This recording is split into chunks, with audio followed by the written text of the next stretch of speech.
स्वागत है सभी का हमारे नए सेशन काव्य आंदोलन के महत्वपूर्ण काव्य आंदोलन के संबंधित कवियों से जुड़ी महत्वपूर्ण रचनाएं और उनकी प्रमुख कृतियाँ, प्रमुख उपलब्धियाँ, उनसे जुड़ी महत्वपूर्ण बातों में।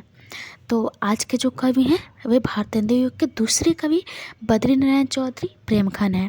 इससे पूर्व मैं 2 वीडियो बना चुकी हूँ जिसमें आधुनिक काल को आधुनिक काल क्यों कहते हैं उनसे संबंधित महत्वपूर्ण बातें, और भारतेंदु हरिश्चंद्र पर मैंने वीडियो बना लिया है।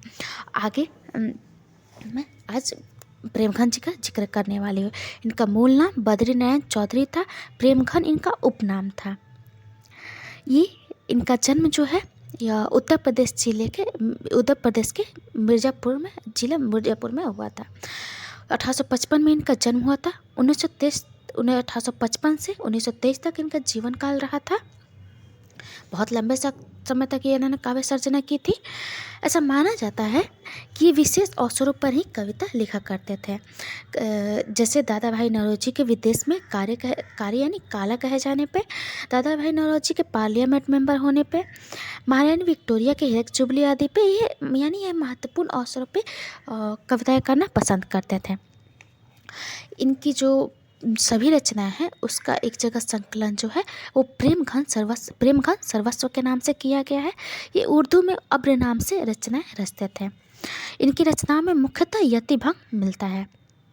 वे मानते थे कि उस जो परिस्थितियाँ हैं उस समय की जो तत्कालीन परिस्थितियाँ हैं उससे जुड़े रहना चाहिए रचनाकारों को।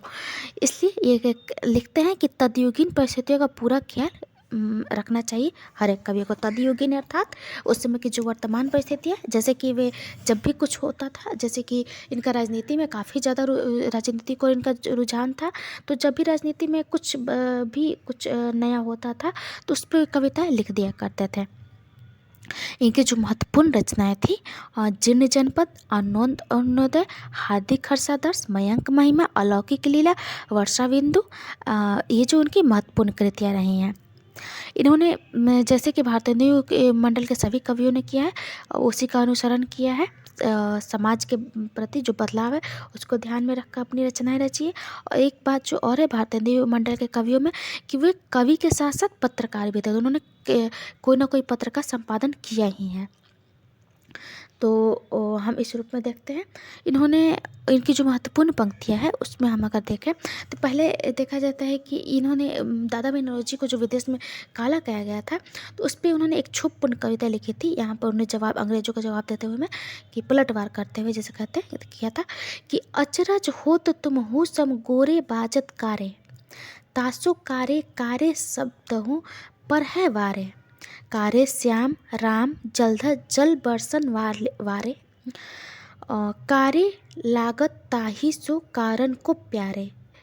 यानी कि कार्य जो यहाँ पर आप देखेंगे मुख्य रूप से ल को र में परिवर्तित किया गया है।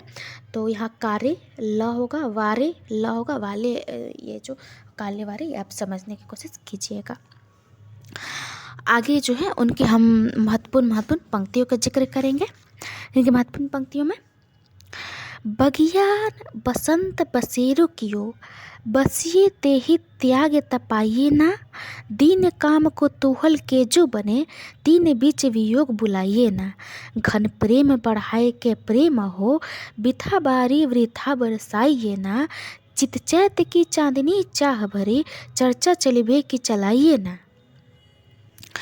आज लो रही अनेक भांति धीर धारी के, पैना भाव मोही बैठनो सुमोन मारी के, अचरज हो तो तुम हो सम गोरे बाजत कारे, इसके मैं जिक्र कर चुकी हूँ। आगे निर्धन दीन दीन होते हैं भारत भुव सब भांति, ताही बचाई न को सकत निज भुज बुद्धि बल कांति। इनकी जो रचना है मयंक महिमा, ये इनकी खड़ी बोली की रचना है। इनका हार्दिक हर्षादर्श जो रचना है यह राष्ट्रीय भावना को समर्पित रचना है। इन्होंने आनंद कादम्बिनी और नागनी नीरद 2 पत्रिकाओं का संपादन किया है। तो आज के लिए इतना ही। उम्मीद है कि इनसे जुड़ी जितनी भी महत्वपूर्ण बातें थी वो मैंने इसमें सेशन में जिक्र कर दिया है। तो आज के लिए इतना ही। बहुत बहुत धन्यवाद जुड़ने के लिए।